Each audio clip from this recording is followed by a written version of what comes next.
우리 팔복 마지막 시간입니다. 그리스도는 누구인가의 마지막은 아니지만 우리 팔복 마지막 시간, 의롭게 살려고 하다가 박해를 받는 자. 쉬운 성경이 이렇게 번역을 했어요. 의롭게 살려고 하다가 박해를 받는 자. 자, 우리 지난 7주 동안 팔복의 말씀을 계속 나눴습니다. 오늘 마지막 시간인데 팔복을 영어로 beatitude라고 그런다고 했어요. beatitude. 그야말로 성도의 beautiful attitude, 성도의 아름다운 태도다, 이렇게 말씀을 드렸습니다. 복 있는 자가 되기 위해서, 진짜 그리스도인으로서 행복한 자가 되기 위해서 우리들은 어떤 생각과 어떤 태도의 사람이 되어야 하는가, 그런 말씀이었습니다. 어떤 생각과 어떤 태도의 사람이어야 하는가. 자, 여러분, 팔복이 말하는 복들이 하나같이 세상적인 복의 관점과 너무 다르기 때문에 너무 레디컬하게 느껴지죠. 그리고 또 너무 아이디얼, 너무 이상적으로 느껴지죠. 그래서 토마스 아퀴나스 같은 그 대단한 학자가 뭐라고 그랬냐면, 산상수훈과 팔복은 신앙의 엘리트들만이 지킬 수 있는 말씀이다. 신앙의 엘리트들만이 지킬 수 있는 말씀이다, 이렇게 얘기했어요. 그가 중세 최고의 학자이긴 하지만 그의 말은 틀렸습니다. 왜냐하면 이 팔복의 말씀을 우리에게 주신 분이 예수님입니다. 예수님이 우리에게 이 말씀을 주셨다면 아무리 어려워도 매우 높은 소명, 컬링인 것은 분명하지만 예수님이 주신 말씀이라면 우리 모든 그리스도인의 삶에서 날마다 실천해야 되고 드러나야 되는, 삶으로 드러나야 되는 말씀인 줄로 믿습니다. 자, 저는 지난 7주 동안 설교를 준비하고 전하면서, 야, 이렇게까지 하나님이 우리에게 기대하시는구나. 이렇게까지 하나님이 우리를 특별 대우하시는구나. 기대하시는구나. 이런 주님의 심정을 헤아리면서 가슴이 조금씩 한 주도 안 뛴 주가 없습니다. 그리고 이 귀한 말씀, 너무나 거룩하고 영광스러운 이 말씀을 전하는 것 자체가 특권으로 여겨지고, 그래서 제가 목회를 벌써 수십 년을 했는데도 아직도 이 강단에 섰을 때 여러분은 못 느끼겠지만 저는 떨려요. 이 하나님의 귀한 말씀이 손상될까 봐 떨려요. 이 팔복의 말씀을 극단적 제자도다, 이렇게 말하는 사람도 있었어요.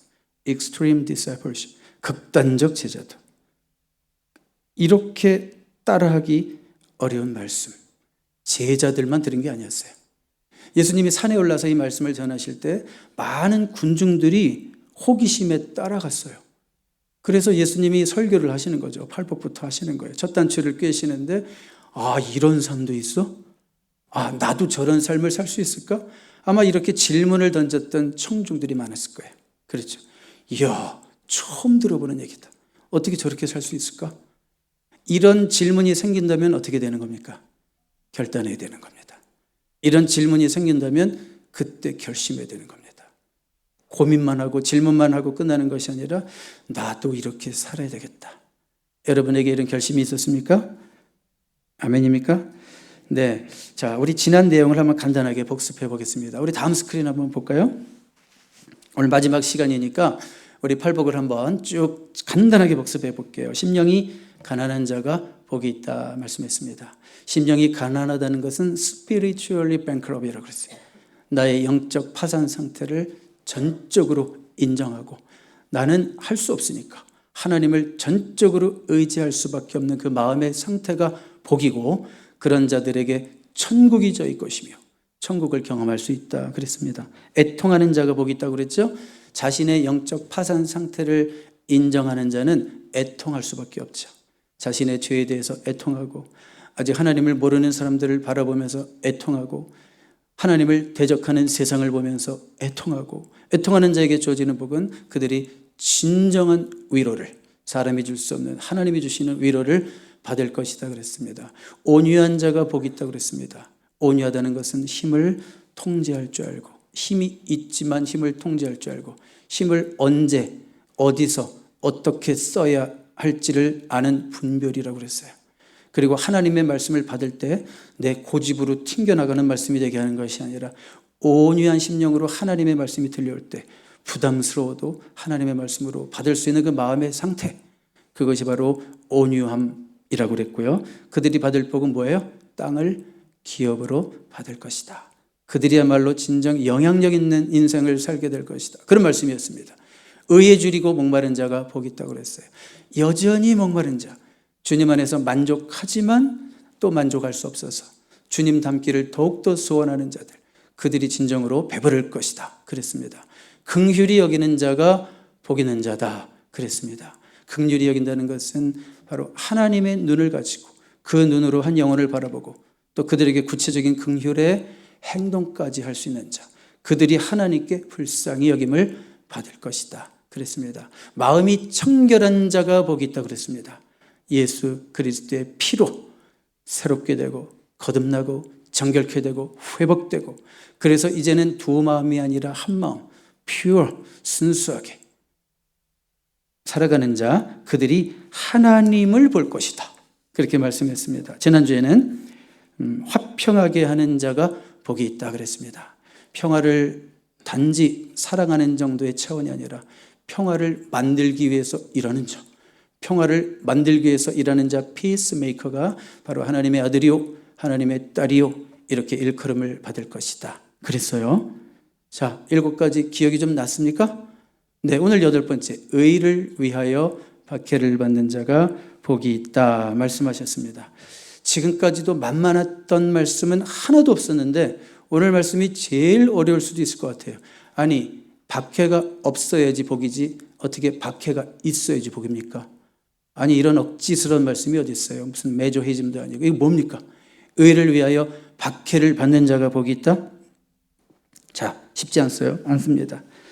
자, 그런데 여러분, 박해 받는 자가 아니라, 여러분 오늘 말씀을 자세히 읽으셨어요? 어떻게 번역이 되냐면 의를 위하여 박해를 받은 자는이에요. 영어 성경은 현재로 번역도 했고 이렇게 했지만 원어상으로는 과거가 맞습니다. 의를 위하여 박해를 받은 자입니다. 받은 자. 자, 받은 자가 복이 있습니다. 그러니까 지금 박해를 이미 받았고 또 그 당시 예수님이 말씀을 전하실 때 박해를 받고 있었던 초대교회 공동체, 그들에게 위로의 메시지를 주시는 거예요. 너희들이 지금 박해를 받았지. 지금도 박해 가운데 있지. 너희들이 복이 있다라고 위로를 주시는 말씀이에요.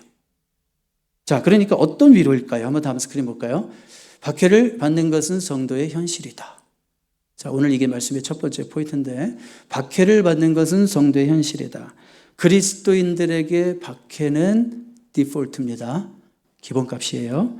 자, 박해를 받았고 또 받고 있어요. 이게 무슨 위로예요? 이게 무슨 위로예요? 위로라며요. 자, 한번 제가 질문해 볼게요.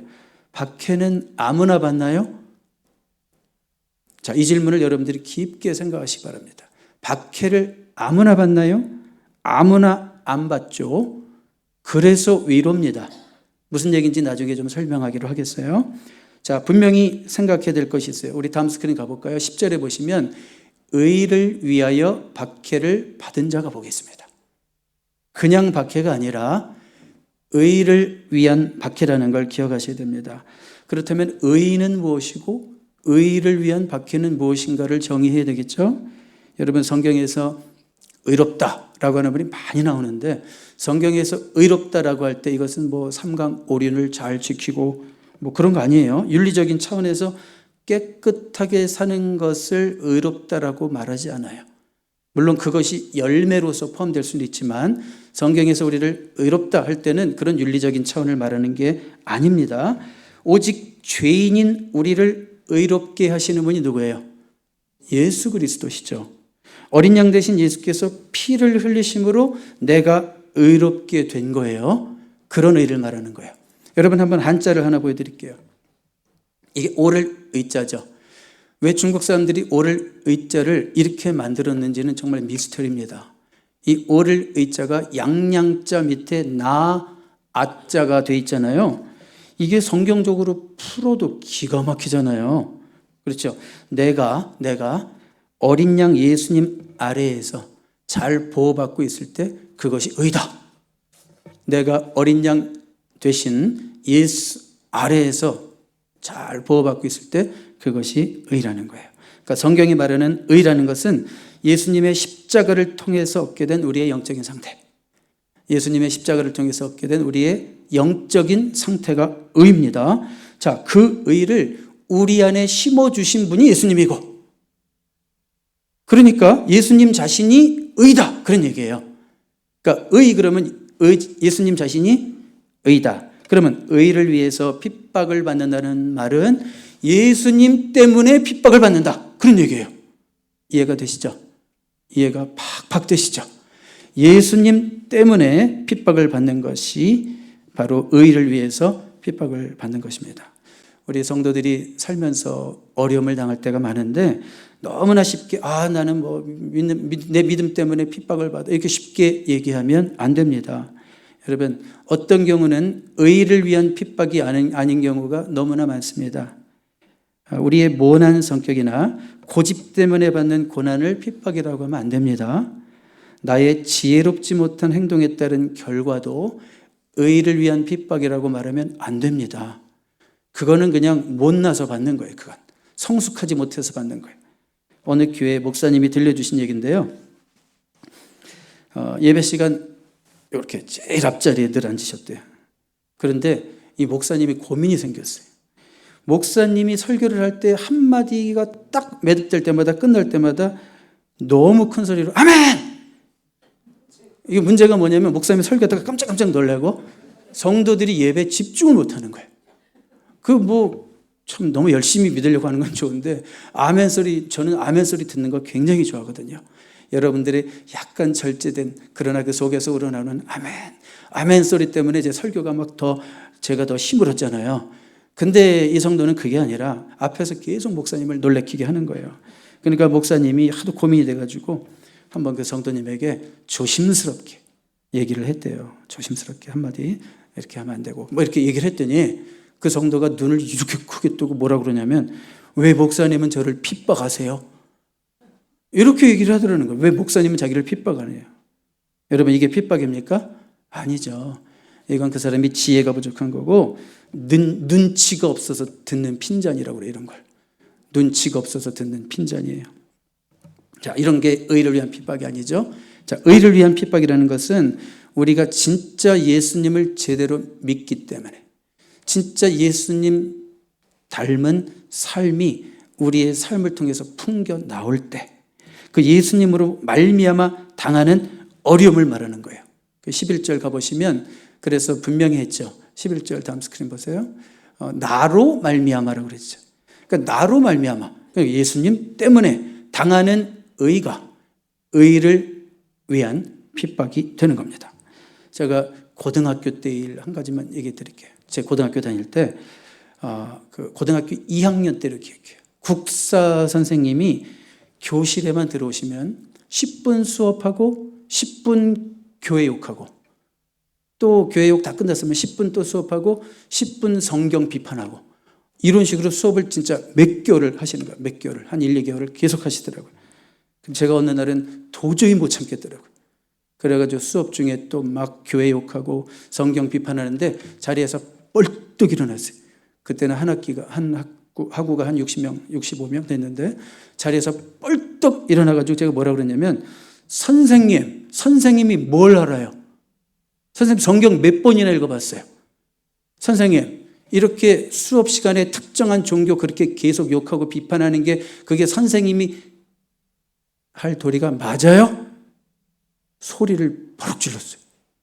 속으로만 한 게 아니라 소리를 버럭 질렀어요. 도저히 못 참아가지고. 어떤 일이 일어났을까요? 그 선생님은 40대 여자 선생님이셨는데 얼굴이 시뻘개졌어요. 얼굴이 시뻘개지더니 한마디도 못하고 그냥 교실 밖으로 나가셨습니다. 그때 환호성이 터졌습니다. 반 아이들의. 왜요? 수업하다가 노니까 선생님 나가서 환호, 와, 야, 은호 화이팅! 근데 문제가 생겼어요. 얼마 있다 무슨 일이 생겼냐면 교실에 누가 찾아왔어요.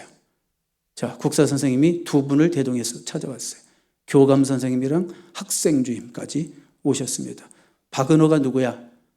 전데요. 나와. 교무실로 끌려갔습니다. 그래서 거의 1시간 정도 이상한 신문을 받았어요. 제가 1시간 정도 신문이라고 그냥 표현했어요. 신문을 받고 선생님에게 무례하게 대들었다는 이유로 그 특정 종교에 대해서 본인이 잘못한 건 인정 안 하고 선생님에게 무례하게 대들었다는 이유로 반성문까지 썼습니다. 제가 반성문을 쓰면서 속으로 무슨 생각했을까요? 이것은 내가 예수 그리스도를 위해서 당하는 핍박이야. 이런 생각을 하면서 썼습니다. 물론 주님이 그 마음을 인정해 주셨는지 아니면 아직 네가 미성숙해서 그 정도밖에 접근을 못하니 핀잔을 주실지 저는 모르겠지만 하여튼 그런 생각을 했어요. 여러분, 오늘 우리가 예수 믿기 때문에 이런 불편함이 있어요? 그 마음에 부대낌이 있어요? 혹은 더 나아가서 어떤 핍박을 경험합니까? 불이익을 당합니까? 성가신 일이 생깁니까? 자, 왜 이런 것들을 우리는 경험하지 못하고 살까요? 세상이 관대해지신 걸까요? 세상이 관대해진 것이 아닙니다. 우리가 세상이 핍박할 정도의 믿음을 갖고 있지 않다는 뜻이에요. 세상이 우리를 볼 때 그렇게 거슬리지 않는다는 뜻이에요. 저 정도 믿는데 뭐 내가 뭐라고 그러겠어. 우리가 믿음을 숨기며 살고 있기 때문일 수도 있어요. 직장인들이 여러분이 그리스도인인 거 다 아십니까? 우리가 적당히 세상 흐름에 맞추어가면 어려움 없습니다. 관대한 그리스도인이라고 칭찬도 받을 수 있어요. 그러나 여러분, 주님이 하신 말씀 기억해야 돼요. 모든 사람이 너에게 칭찬하면 화가 있다. 누가복음 6장 26절의 말씀이에요. 모든 사람이 너희에게 칭찬하면 그 사람에게는 화가 있다. 여러분들이 오히려 예수를 믿기 때문에 불편해야 돼요. 예수를 믿기 때문에 때로는 가족들에게 왕따도 한번 당해봐야 돼요. 지난주에도 말씀드렸지만 제 아버지는 혈소를 쏟잖아요. 손을 잘라가면서. 예수를 믿기 때문에 그 정도의 불편과 희생을 감수할 수 있느냐 이거예요. 제가 설교를 준비하면서 존 메가더라는 목사님의 책을 읽었는데 그 책을 읽다가 한 부분에서 굉장히 도전을 받았어요. 그분은 설교 때문에 체포당한 적이 있대요. 설교 끝나자마자 경찰이 체포해 갔어요. 언젠가 남부 어느 곳에서 흑인 신자들에게 설교를 했는데 무슨 내용인 것까지는 그분이 싫지 않으셨어요. 경찰이 와서 체포하고 유치장에 가두면서 앞으로도 계속 이런 메시지를 전하고 다니면 옷을 벗기고 채찍으로 매를 가하겠다. 이런 식으로 협박하더래요. 그러면서 한마디 덧붙이더라고요. 이게 미합중국입니다. 미국이 이런 나라입니다. 저는 그분의 이 간증을 읽으면서 속으로 어떤 질문을 했냐면 진심으로 그렇게 질문했습니다. 왜 나는 아직까지 경찰이 잡으러 오지 않을까? 이런 질문을 했어요. 아직까지 내 메시지가 초대교회 사도들이 전했던 정말 세상을 어게인스트하고 세상을 업루트하고 뒤집고 그 세상의 질서를 막 파괴하는 것처럼 강력한 모두가 황제는 주이다. 그럴 때 아니 황제가 주가 아니라 예수 그리스도만이 주다라고 하는 신앙 고백 때문에 그것이 정치적 선동으로 엮여가지고 다 감옥에 들어가고 순교를 당할 정도의 그런 타협 없는 강력한 메시지가 아직은 나에게 없어서 그런 거 아닌가? 이런 반성도 되던데요. 그러기를 원치 않지만 혹시라도 제가 설교 마치고 경찰에게 끌려가는 날 여러분들은 오히려 우리가 진짜 바른 목사를 두었지 오히려 이렇게 자랑스러워하게 되기를 바랍니다. 그런 일이 없게 되기를 바라지만 말입니다. 네, 자 포인트는 뭔가 하면 예수님을 제대로 믿으면 어떤 형태든지 성도가 어려움과 핍박을 당할 수도 있다. 그런 말씀입니다. 여러분, 일부러 핍박을 자초하지 마십시오. 그냥 뭐 순교병 걸린 분들이 있어요. 어떻게 하면 순교할까? 그럴 필요는 없어요. 그렇지만 여러분 경고합니다. 핍박을 예상하십시오. 핍박을 예상하시고 핍박이 온다면 피하지 말아야 돼요. 핍박을 자초할 필요는 없지만 핍박이 온다면 피하지 말고 신앙인답게 부딪혀야 됩니다. 자, 여러분 의를 위해서 핍박을 당하는 것. 이게 성도의 현실입니다. 자, 그런데 두 번째 포인트는 뭐라고 그랬어요? 같이 읽어볼까요? 시작. 박해받는 성도에게 하늘에 상이 있다. 자, 박해를 받는다는 것은 정말 힘든 일이고 부담스러운 일인데, 오히려 오늘 말씀에서 예수님은 뭐냐면, 너희들이 의를 위해서 박해를 받고 있느냐? 너희들은 참 복이 있구나. 복 있는 자들이구나. 왜냐하면 하늘의 상이 있기 때문이다. 그래서 복이 있다 말씀하시는 거예요. 누구에게 하늘의 상이 있다는 거예요? 믿음 때문에 박해를 당하는 자, 믿음을 고백했기 때문에 불이익을 당하는 자, 예수 믿는 자처럼 살기 때문에 사회에서 불편한 일을 겪고 불이익을 당하는 자, 그들에게 하늘의 상이 있으니까 복이 있다는 거예요. 10절 12절 한번 볼까요? 의를 위하여 박해를 받는 자는 복이 있나니 천국이 그들의 것이며, 12절 같이 읽어주세요. 하늘에서 너희의 상이 큼이라. 너희 전에 있던 선지자들도 이같이 박해하였느니라. 자, 10절에서는 천국이 그들의 것임이라 그랬고, 12절에서는 하늘에서 너희의 상이 큼이라 그랬습니다. 한마디로 이 땅의 삶이 전부가 아니다, 그런 얘기죠. 그리스도인들은 이 관점을 놓치면 정말 심각해집니다. 이 땅에서의 삶이 전부가 아닙니다. 이 땅에서의 삶이 전부라면 이 세상에서 제일 불행하고 불쌍한 사람은 예수 믿다가 순교한 사람, 그것도 스데반처럼 일찍 순교한 사람들, 제일 불쌍한 사람이죠. 고린도전서 15장 19절 우리 한번 같이 읽어봐요. 시작. 만일 그리스도 안에서 우리가 바라는 것이 다만 이 세상의 삶뿐이면 모든 사람 가운데 우리가 더욱 불쌍한 자이더라. 그러나 로마서 8장 18절 뭐라고 말씀해요? 읽어봐요. 시작. 생각하건대 현재의 고난은 장차 우리에게 나타날 영광과 비교할 수 없도다. 고난과 핍박 속에 있는 성도들에게 장차 나타날 영광, 하늘의 상급이 있다는 말씀인 줄로 믿습니다. 여러분, 하늘의 상이 있음을 믿습니까? 하늘의 상이 없다면 뭐하러 예수 믿어요? 하늘의 상이 없다면 뭐하러 이 시간에 집에서 늘어져서 자야지? 뭐하러 우리가 하나님께 예배해요? 하늘의 상이 없다면 놀고 먹는 일에만 온전히 집중하시기 바랍니다.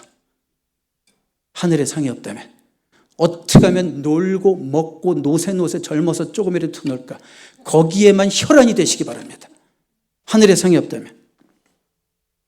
하늘의 상이 없다면 타협하면서 사시고 슬쩍슬쩍 도둑질 하셔도 괜찮습니다.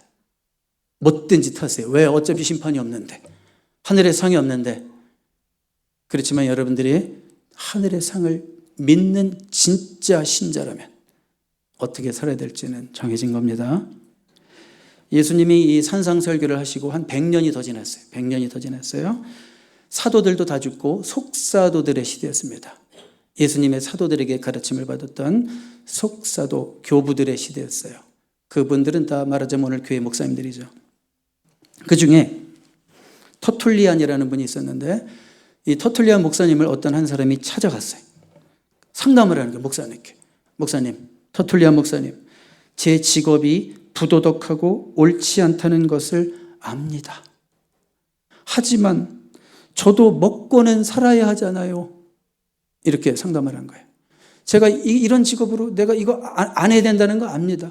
근데 먹고는 살아야 되잖아요. 그때 터툴리안 목사님이 어떻게 대답했냐면, 잘 들어보세요.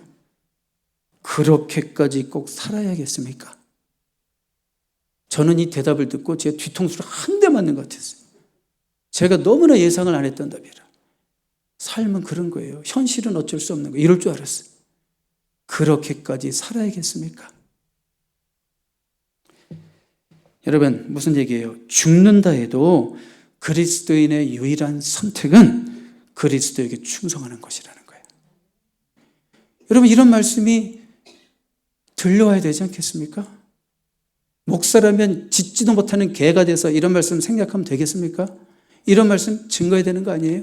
그렇게까지 살아야 되겠습니까? 예수 믿는 자가 그 정도 자존심밖에 없습니까? 우리는 하늘의 상을 바라보면서 가는 자들인데 그렇게까지 살아야 되겠습니까? 저는 그래서 터툴리안이구나. 왜 이분이 역사책에 기록이 되어 있고 우리에게 오늘까지도 감명을 주는가를 생각했습니다. 여러분, 어제요, 제가 참 좋아했던 목사님의 장례식을 다녀왔습니다. 이분은 우리 교회에서 축하 찬양까지 해주셨던 분이에요. 우리 교회가 정식으로 개척하고 교단에 가입할 때 찬양을 해주셨던 참 친한 선배 목사님이셨는데, 이야, 이럴 수가 있어요? 돌아가실 때까지 건강했어요. 너무 건강했어요. 근데 73세 하나님의 특별한 부르심이 있어서 부르심을 받았어요. 이분이 우리 교회 오셔서 주의 옷자락 만지며, 이 찬양을 그냥 다른 분들은 뭐 노래를 썩 잘하지는 못한다 이렇게 생각할지 모르겠지만 저는 정말 큰 은혜를 받았어요. 그분이 중심으로 그 찬양을 하는데 주의 옷자락 만지며 열창했던 기억이 나는데요. 이제는 정말 주님과 가까운 곳에서 주의 옷자락을 만지고 계실 그 목사님을 생각해 봤어요. 그리고 또 생각이 들었어요. 다른 생각이 들었어요. 어떤 생각을 했냐면 불현듯 그런 생각이 떠오르더라고요. 나는 과연 몇 년 남았을까? 이런 생각이 들더라고요. 나는 과연 몇 년 남았을까? 여러분, 전도서 7장에 보면 초상집에 가는 것이 잔치집에 가는 것보다 낫다, 이런 말씀이 있죠. 어제 천국 환송 예배를 드리면서 영원을 다시 생각하게 됐어요. 영원. 그리고 조가를 우리 목사님들과 사모님들이 다 같이 잠시 세상에 내가 살면서 이 찬양을 불렀어요. 그러면서 그렇지, 이 세상은 우리가 진짜 잠시 나그네로 살다 가는 거지. 그래서 초상집에 가는 것이 더 낫다는 것이 실감이 났어요. 여러분, 천국에서의 시간은 얼마나 길까요? 영원이라고 대답하면 돼요. 영원. 천국에서의 시간은 영원. 이 땅에서의 삶은 얼마나 짧을까요? 성경의 표현대로 하면 잠시 있다가 보이다가 없어지는 안개래요. 그렇다면 여러분, 어느 쪽에 투자하시겠습니까? 어쩌면 20, 30년 겨우 살아봤자 그 정도밖에 더 살겠어요? 여기 대부분? 그렇죠? 거기에 투자하시겠습니까? 아니면 영혼에 투자하시겠습니까? 오늘 하루를 예수 믿어도 제대로 믿고, 오늘 하루를 예배해도 제대로 예배하고, 더 나아가 핍박까지 기꺼이 감수할 수 있는 삶, 이것이 영혼에 투자하는 삶입니다. 이런 삶을 기뻐하라고요. 왜요? 하늘에 상급이 있으니까. 이제 결론을 내리겠습니다. 그리스도로 인해 박해를 받고 있다면 저와 여러분은 진짜입니다. 예수 믿기 때문에 불편함이 있다면 저와 여러분은 진짜입니다. 우리 한번 12절 다시 볼까요? 기뻐하고 즐거워하라. 하늘에서 너희의 상이 큼이라. 너희 전에 있던 선지자들도 이같이 박해하느니라. 하나님이 인정하셨던 진짜 신자들, 선지자들도 박해를 받았다고요. 그들의 믿음의 고백 때문에, 그들의 믿음의 삶 때문에 박해를 받았다고요. 여러분들도 이런 선지자들의 반열에 다 서실 수 있게 되기를 바랍니다. 15세기 이탈리아의 개혁자, 설교자 사보나롤라라는 분의 이야기를 하고 마치겠습니다. 사보나롤라. 자, 이분은요, 어떻게 유명하냐면 설교의 부흥을 통한 교회 개혁의 선구자다. 설교의 부흥을 통한 교회 개혁의 선구자다. 자, 교회 사가들은 이렇게 한마디로 정리해요, 그분을. 자, 그의 설교는 거의 천둥 소리 같았대요. 마이크도 필요 없죠. 그냥 천둥 소리 같았고, 그리고 죄에 대한 그의 공격이 너무 강해가지고 설교할 때마다 죄에 대한 공격, 특별히 그 당시에 아주 타락한 교황청에 대한 공격이 너무 강해가지고요, 그분의 설교를 듣는 사람들은 막 한 대 얻어맞는 것처럼 막 정신이 멍해지고 어쩔 줄을 모르고 이거 어떻게 해야 되지? 그리고 설교 중에 우는 건 다반사고 성도들이 어찌할 줄 모르고 통곡을 하고 내가 어찌할꼬. 그런데요, 이런 설교 앞에서 어떻게 반응해야 될지 모르는 기득권자들도 있었어요. 이런 설교를 듣고 회개하는 것이 아니라 로마 카톨릭의 지도자들은 회개하는 대신 사보나롤라를 화형시켰습니다. 여러분, 이런 일들은 비일비재해요. 요즘도 제가 교회사 책을 한 권 읽고 있는데 교회사는 거의 순교의 역사예요. 이 사보나롤라와 같은 사람들이 종교개혁의 이 모판이 된 사람들, 종교개혁의 선구자라고 말할 수 있는데, 그 비슷한 동시대의 이안 후스, 존 위클리프, 다 이런 분들은 거의 순교 내지 순교 직전까지 갔던 사람들이에요. 자, 그가 화형을 당할 때 그의 죽음은 헛된 게 아니에요. 그가 화형을 당할 때 종교개혁의 선두주자가 되는 독일의 마틴 루터가 14살이었어요. 사보나롤라는 이탈리아 사람이었고요. 마틴 루터는 미래 종교개혁이라는 사역을 준비하고 있었던 거예요. 자, 바로 이런 자를 뭐라고 그래요? 선지자라고 그래요. 너희보다 먼저 있었던 선지자들도 그런 박해를 받았다고 그러잖아요. 그렇죠? 이런 자가 바로 선지자고 순교자입니다. 우리 팔복의 말씀을 이제 마쳐야 되는데, 이 팔복의 설교를 제일 앞자리에서 들었던 사람들이 누구였을 것 같아요? 예수님의 12제자들이에요. 예수님의 12제자 중에 10명 내지 11명이 순교했습니다. 11명으로 보기도 하고 10명으로 보기도 해요. 자, 여러분, 순교해야지만이 진짜 신자라는 얘기는 아니에요. 순교해야지 진짜 신자라는 얘기는 아니에요. 그러나 우리는 스스로에게 물어봐야 돼요. 나는 정말 의를 위해서 박해를 받아본 적이 있는지, 내가 예수 믿기 때문에 온갖 불이익과 가족들로부터의 따돌림과 직장에서의 왕따와 이런 어려움들, 내가 충분히 지혜로움에도 불구하고, 내가 충분히 실력이 있음에도 불구하고, 내가 예수 믿는다고 하는 정체성을 충분히 드러냈기 때문에 그런 어려움과 불이익을 한 번이라도 내가 당해봤는지 여러분 자신에게 한번 질문하시기 바랍니다. 너무 좋은, 매너 좋은, 누구와나 잘 어울릴 수 있는, 누구와도 대화가 통하는 그런 그리스도인들은 하나님 보실 때에는 진정한 그리스도인이 아닙니다. 나의 신앙 색깔이 분명히 드러날 때만이 어려움을 당할지언정 우리는 주님께 네가 바로 내 아들이다, 네가 진짜 신자다, 너에게 하늘의 상이 있다, 너에게 하늘의 복이 있다, 그런 말씀을 듣는 거예요. 여러분, 오늘 이것이 점검되기를 바랍니다. 평생 한 번도 신앙생활을 이렇게 심각하게 생각하지 못한 분이 한 번이라도 있다면 우리 한번 이 시간에 결심되기를 바랍니다. 내가 진짜 예수 믿는 향기를 바라리라. 그 향기가 나에게 좋은 것으로 돌아오든지 박해로 돌아오든지 내 자신의 정체성을 분명히 하리라. 그러므로 천국을 기업으로 다 받아 누릴 수 있는, 천국을 기업으로 다 받아 누릴 수 있는, 거기서 한 분도 낙오되지 않는 저와 여러분 될 수 있기를 주님의 이름으로 축복합니다. 기도하겠습니다.